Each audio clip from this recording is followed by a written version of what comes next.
First off, there's this whole Richie Incognito thing, this bullying in the NFL. Oh, yeah. And it was like, how do you bully a 6'5", 300-pound guy? But you can bully anybody because it's kind of an emotional thing. And then he left the team. But to me, this falls under the heading of, and we love to do this. We go, oh, this guy had a roommate, and this guy found out his roommate was gay, and so he started bullying him, and he jumped off the George Washington Bridge. End of story. That's the story. That's the story we've told ourselves. Yeah, that's how the news cycle works, and we move on. And you found out the guy wasn't bullying him, and the guy had psychological problems, and nobody just jumps off a bridge if they're bullied. Otherwise, we'd all be dead. Right. No one would make it out of high school. Right. The people that kill themselves because of bullying. So when Ray had Chris shit in his hand and slammed that shit into your ear and called you shithead, was that bullying?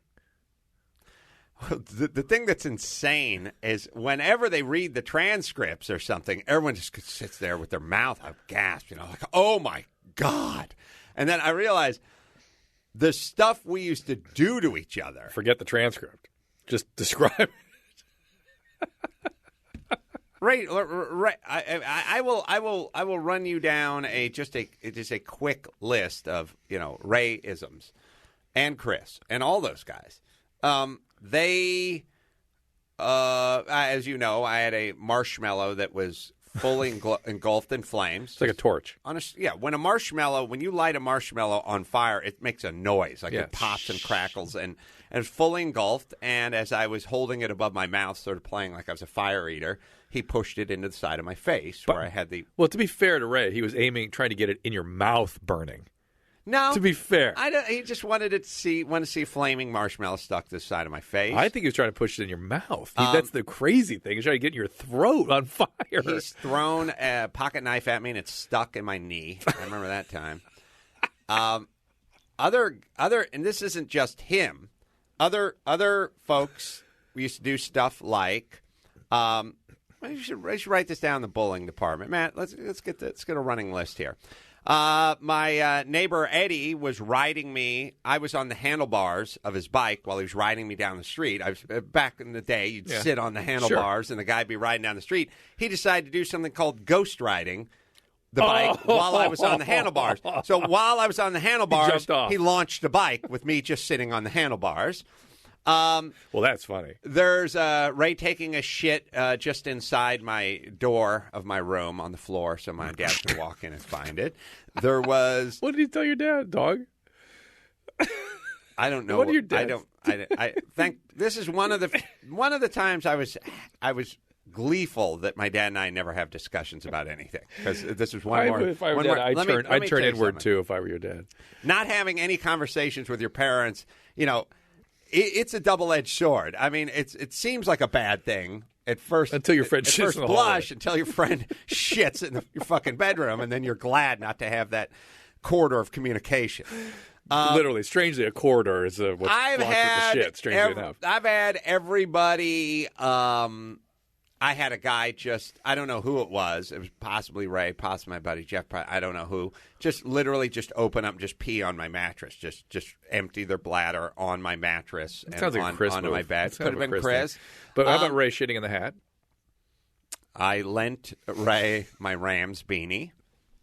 When I asked that he return my Rams beanie, he had shit in it and handed it to me like a bat. Like he handed me like the people who clean up after their dog when they're hiking up Bronson Canyon and hold that bag. That's how he handed it to me. Like that move right before you drop it into the garbage can. He handed me my Rams beanie. They did shit in. What did you do with it as you grabbed it? I didn't know why. Of course, I found out that he shit in it. It was my fault for asking for it back, I think. But what did you do? What was the next move? We've never gone past the moment of reception. I wasn't throwing away a Rams beanie. How did you dispose of the not at that point. The well, first off, you know how rare things like with team logos and things were at the Corolla House? Corolla House, just back then, just generally. Yeah, just in general. It wasn't flying all over. I just saw it. I dumped it out. I took a hose to it. I don't even recall. It wasn't. I didn't have any thoughts about it. Did you swing at Ray or anything? Or no, Ray was 50 pounds heavier than I was, and that's how we treated each other. Also, I had one of those Patton fans, the heavy-duty kind of metal industrial ones in my bedroom. Yeah. and when I was living inside the house, Like the my dad's dangerous house. ones. The one that Slice the one your that finger just off. fire up. Slice your finger off. And they just go good. You Yeah. know what I mean? Not the plastic oscillating one, Yeah. but the big metal case Yeah. ones. Put it on high. Took a 1 pound sack of flour and threw it right at the fan. Who did? This was either John Tyler or Jeff Katz or Ray, whoever came into my back door, and the entire room was just you couldn't see your hand in front of your face, and I was never able to fully clean all the flour out of the house, out of the room, because it would just keep settling that's on not things. bullying, and that's comedy. And Come on now. weebles. There's weebles in your room. Yeah, because I had flour everywhere. These guys created your career, man. You should be thanking them. That's not bullying. That's a creative training. Look, I've been hit by everything from beer bottles to broomsticks and all that stuff. But in the happy way, I'm trying to think of Were you hit by broomsticks in an unhappy way? what else Ray has. I mean, look, we did everything to everyone and each other all the time. That's how it was. I mean, if those guys took, if there was a piece of fruit laying on the ground, it was thrown at each other. I took my buddy Carl, was living in a guest house at somebody's place in like Valley Village. There's a big lemon tree, big weird oversized lemon tree like they have here in the Valley. My favorite thing to do was just take regular firecrackers, slide it right into that lemon that'd been sitting on the ground out in the sun. Yeah, the dried out, ant-eaten. Not dried out, gushy. Oh yeah. Oh, smushy. Oh yeah. Light it on fire. I lit it on. I lit the fuse. I rolled that thing right into his fucking room while he was sitting there, and it just blew up and fucking ruined the place. I was like pulp everywhere. I remember he was really pissed because he was an artist and he had some of his paintings hanging on the wall that just blew fucking pulp everywhere. You apologized. No. Okay. I mean, I had friends. We had our friend Tom convinced that he had a secret lover, admirer kind of thing. We recruited girls. You guys to invented call catfishing. him. Yeah, Invented and it. called him and recorded. You every guys are phone pioneers. call. You invented bullying and you invented catfishing. Yeah. And as far as Ray, Perfected bullying, to be fair. Chris shit into Ray's, not into his hand. I think he had he was holding a paper towel. He got a paper towel For your shithead move? Yeah, but then Ray said it was in his hand. I know, but it wasn't a paper towel. All right. There were other times when there was his hand on shit. He just ran up, slapped me in the ear and neck with it at school, and With Ray, his own shit. Ray was a gorilla too. I mean, it wasn't half a swipe. Oh, it was his shit or Chris's shit. I don't. It didn't matter to me. You weren't discerning. You were like, oh, excuse me, sir. Lots of just general pushing, shoving, and elbowing and headlocking and things like that. That must have been constant. One time they tried to drag me nude down my driveway and out to the front of the school because I lived across the street from the school. I'm surprised it only happened once. Well, they tried to.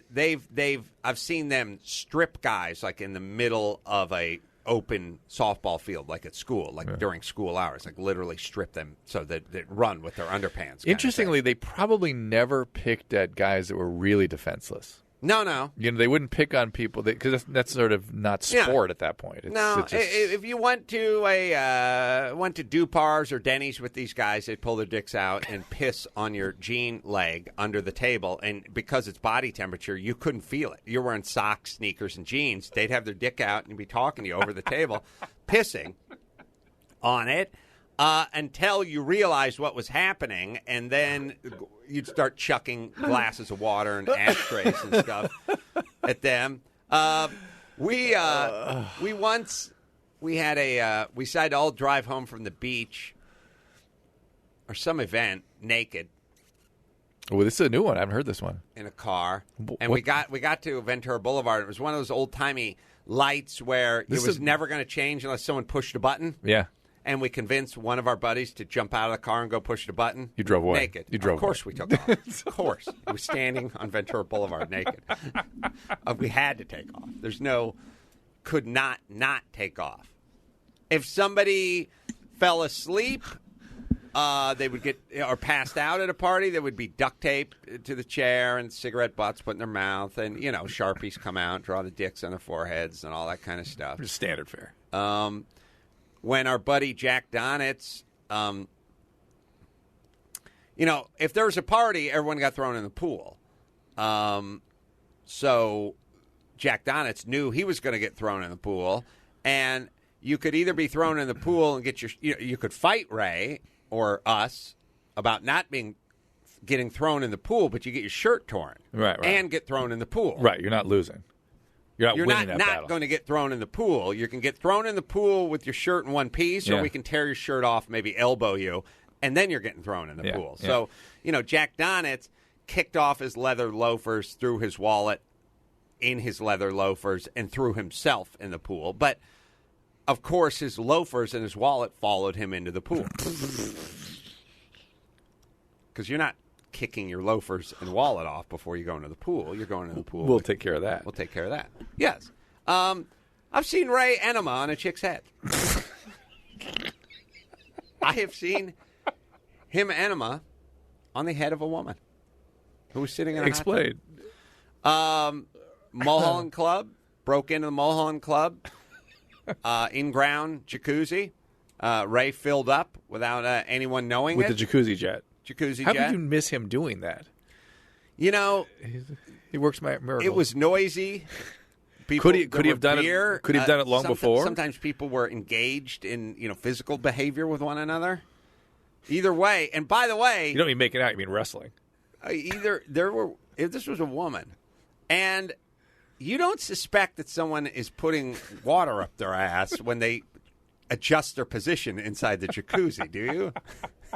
He then got out of the jacuzzi, and because it's an in-ground jacuzzi, meaning it's at a club, it's in the slab. So your head is sort of ground level. Your head is about 6 inches above the ground. Yeah. Well, but when you stand up, that ass is just 3 foot over your head.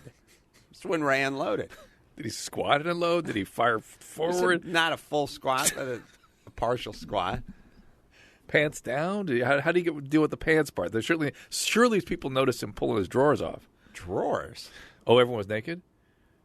Yeah, you're not in a jacuzzi in your pants. Okay. Well, you guys, I didn't know they'd invented a bathing suit in those days. We didn't have bathing suits. Okay.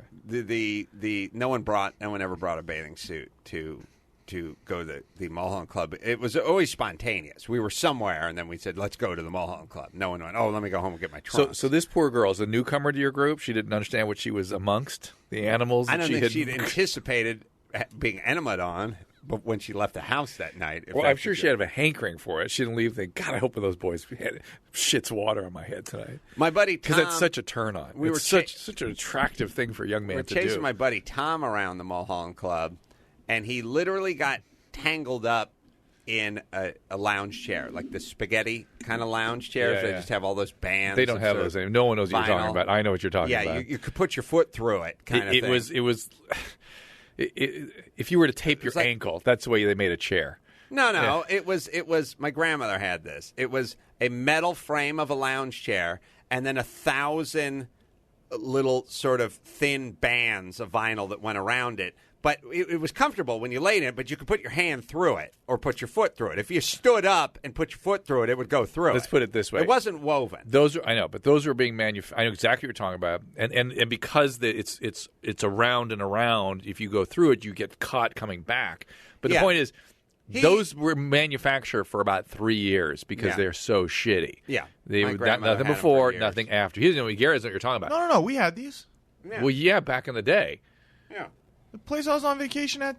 Yeah, you're right. No, I don't think it's quite 3 years. Sorry. Yeah, I just don't think you know what we're talking about. Just So go look up Lounge Chair 1975. Just look it up. Who can look up Lounge Chair 1975? Worst movie franchise ever. You're thinking of the strips, Gary. This is not strips. These are like threads. No. What there were like plastic tubes, like pasta. It was almost like thick pasta, but small. I mean, compared to the strips that you see now, you know. All right, look. I'm just saying. Look it up, Gary. Fuck. Who gives a shit? It was an old lounge chair. Anyway, go ahead. He got tangled up in it. God, he put his foot through it, and he rolled his ankle, and he got fucked up, and he got tangled up in it, and he was on the ground, and he said, we all surrounded him, and he said, I'm serious. I'm hurt. He pulled the "I'm serious." Yes. Oh, I hurt my I'm ankle. serious crowd. I'm serious I'm call really- in the Carollo network was a meaningful. I've hurt myself. He said. I'm serious. And he was a guy who won best physique, and he won best physique in my junior high and my high school. He was a black guy. He was like half black, but he was rich. It was funny. We'd go to his house and steal all his food and shit. But anyway, he got tangled up in a lounge chair, and he said, "I'm hurt, and I'm serious." So he and the lounge chair went in. No, we peed on him. Oh, of course. We all just looked at each other and went, "Well, I think he's hurt, but rules are rules, and we've been chasing him around, and now we got to piss on him." And he was laying there on the ground, writhing in pain, and everyone just peed on him. And that's the way we rolled. So the point is, where this all started, that's not bullying. That's just the way you roll. No one ever looked at it as bullying. It never was discussed as bullying. I interestingly never came up. Talked to Ricky Williams yesterday. The NFL player. Yeah. Ex-NFL running back. Right. The ex-Miami running back who had played with most of these guys that are in this controversial, what's his name, Incognito and stuff. And who left the Dolphins because they wouldn't let him smoke pot, if you remember. Right. Remember that whole thing? Yeah. Yeah. And his point was basically the same one you're making. It's like, if you don't like the NFL, don't go to the NFL. Don't be in the NFL. Because that's how we roll. Listen. This is warrior stuff. He goes, he goes serious. He goes, if you go into an NFL locker room, you'll hear the N-word 50 times in the first 10 minutes. And I thought, wow, really? I did not know that. By the way, this whole thing where it's like, everyone's like, well, I don't condone bullying. I don't give a shit about bullying. I really don't. I feel like I'm glad I engage in this behavior. Stuff rolls right off me now. I don't look at anything as anything. Desensitized you. I could physically be assaulted by somebody, and I would not have a problem with it. Well, you were assaulted for like 5 years continuously. 5 years. Yeah, the other couple good ones. We went to Tijuana. I brought myself a sombrero. I was very happy with myself. I wore it all through the time we slept on the beach, Baja, and so on and so forth. And then one day somebody said, we're camping on the beach. I said, what's your hat doing over there, Adam? I said, how'd it get over there? I started walking toward it. It blew up. Put a fucking M80 and blew up my hat. And it had a charred, like, smokestack, like out of a cartoon, sticking out of it, out of the top of it. You wore it anyway. When I was in high school, I've told you the story. The varsity football team had something called the cage in the back. It was that kind of grill that you only see in high schools from the 30s or something, where, you know, the windows at my high school weren't covered with bars, but it was a weird grill. It was almost like yes, I know what you're talking cyclone about. fencing with thicker gauge and smaller. I know exactly what you're talking about. Yeah, that's out here. That's Southern California. Yeah. And why they need that here, I have no idea. But anyway, yeah. We have to put barbed wire around the freeway signs. Yeah. So we They were must dealing with you do guys, that. to be fair. They had this cage, went all the way to the ceiling in the back of the locker room, and that's where the varsity football team changed. That's where our lockers were, because, I don't know, the equipment was valuable or whatever it is. The door was always broken in the cage. The handle was broken. The door handle was broken. If you swung the door shut, it shut. And you couldn't get open unless you went to the front and got the needle nose pliers or the vice grips and undid it. So every once in a while, some asshole, while someone was in the cage, would just sling the door shut, and everyone would be like, oh, fucking A, God damn it. Now someone would have to go get the – and it remained that way the whole time. No one ever fixed the handle. But we'd put Chris up on top of the lockers, and the ceiling was, 16 feet high. But the lockers were only about 7 feet high, and there were little corridors that went between the lockers. But once you were in the cage and once Chris was on that locker, there's no place you could go in that cage that would escape his golden string. And there's nothing you could do about it. And he'd hop just up on stop there. running? If you ran to the other side, he would jump from the top of one locker to the next row of lockers. It was about 6 foot apart. He could just jump to the top. It's like the scene from Jurassic Park with the velociraptors jumping around. Now, obviously, if you describe this scene And to if you've seen Chris, he sort of strangely fits that profile of like a dinosaur. If you described a scene of they took my son, they put him in a cage, they locked him in there, then a 210-pound guy urinated on him, their tears would be coming out of Barbara Walters' eyes as she asked for more details. The son would be in therapy. There'd be lawsuits everywhere. Oh, God. It was a simpler time. Nobody looked at themselves as a victim. Nobody. Even though you all most definitely were. I wasn't. Your job. You were in survival mode, to be fair. Your job was to give it back the next time. And, by the way, you want to talk? I always forgot about this one. Uh-oh. My buddy John Tyler lived down the street. Him and his buddy Chet would hang out. They're a couple years older than us. And they'd say to me, sometimes my buddy Chris, hey, come on over. We're going to have some sodas and watch the game or something like that. Walk down the street. I just walk from my house a couple blocks down the street. I start walking down the street, get up to start walking up the front yard, look up. They're both on the roof. They had BB guns, and they were fucking open fire on us. And they'd get about 3-4 shots off, and then you'd start running. And that's it. I've been shot by 1,000 BB guns and peed on by 1,000 guys. That's the title for your new book, isn't it? Never looked at it. Never looked at it as anything other than that's what we do. I've barely scratched the surface. One of my greatest moment is when Ray decided he was going to piss in a mug. And it's your greatest moment? It was my greatest moment. And he was going to dump it on my head or something at my dad's house. And what Ray did was he filled this mug full of piss, and he set it on top of the washing machine. We had mugs in those days. I don't know. They always had faces on them and things. Yeah. Weird fucking. Yeah. That? Number one, Dad. Yeah. Ray filled it with piss. We didn't have a lot of those number one anything mugs hanging around our house, even though they were popular back in the day.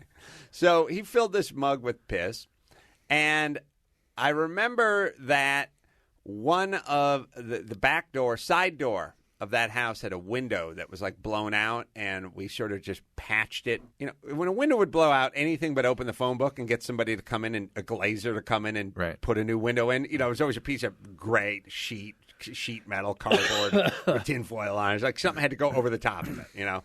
And what we had was just a weird sort of sheet of perforated metal that just was over the window. Very bright day outside. At some point, Ray set his mug down of piss and ran around outside looking for me. Couldn't find me. Was trying to sneak his way back into the house. I was standing in the dark laundry room, and I saw him walking up the driveway. And he couldn't see. It was so bright outside, and he was looking at this sort of screen mesh with little holes in it. So he took his hands and he cupped them so he could block out the light, and he pressed his nose up against it to try to look into the house. You know, when you're outside and a window's tinted and it's very light outside and it's dark inside, and you try to put your hand looking inside a dark car when it's light outside. I was standing in the dark area knowing he's coming up. I grabbed his cup of piss, and when he put his face up against this grill and cupped it with his hands, I flung this cup of piss as hard as I could and snapped it in his face. And he was screaming his retinas had become detached. It was he had been blinded by his own piss, and he's screaming. My eyes are burning. They're burning, and I was laughing maniacally. And I remember thinking, this is the greatest victory ever. Forget college. Forget the SATs, Drew. This is a victory. This was the victory. This was a huge victory. And this is all it was and all it ever was. Nonstop this all the fucking time. And everyone was completely fine with it. Nobody sued anybody. Nobody talked to a counselor. So your point is, when we started 30 minutes anything ago, regaling us with high school football fantasies and homoerotica, the point was that you don't consider bullying what happened with Incognito. It's just sort of standard fare for people in that environment. No, what I'm saying is I don't know what bullying is. Bullying is in the eye of the bull holder. I was having fecal matter slapped on my face during school hours, and I didn't look at myself as a victim but I find or being bullied. But what's interesting is they wouldn't choose somebody who would experience it as victimization, I don't think. Or they quickly like, oh, it's so fun if somebody like is destroyed by it. Yeah. You know, they would. I don't hear stories of them picking on people. I didn't look at it. First off, I didn't take it personally. I would have done the same to them. But I didn't look at it but as, isn't the oh point, my God, but how dare you. I'm trying to make a point, which is that if you do it to somebody who experiences it as victimization, you got to choose your bullyee carefully. Yeah, and you have to essentially, in a weird way, but it takes two to bully. It really does. It takes two to bully. You got to have somebody receiving it as bullying. Otherwise, it's just sparring. What I'm saying is you know, you go, okay, what about these young girls and these other mean girls are on the internet and they're calling her fat and blah, blah, blah. It doesn't exist if the other girl doesn't really care. Yeah. Or perceives herself to either be, okay, yes, I am fat. Or says, I'm not fat. But why should I listen? But then that's not a gratifying bullying experience for the bullier. No, it's not. So it doesn't become bullying at that point. So really, I think you're right. I think bullying has to be received as bullying. It absolutely has to be received as bullying because otherwise it's a but then comment, a joke, a practical joke, right, a joke. sparring, whatever it is. But I wonder if this kid Turner, I think his name was, experienced it as bullying. He did. Well, then it is. Well, let me tell you this, Drew.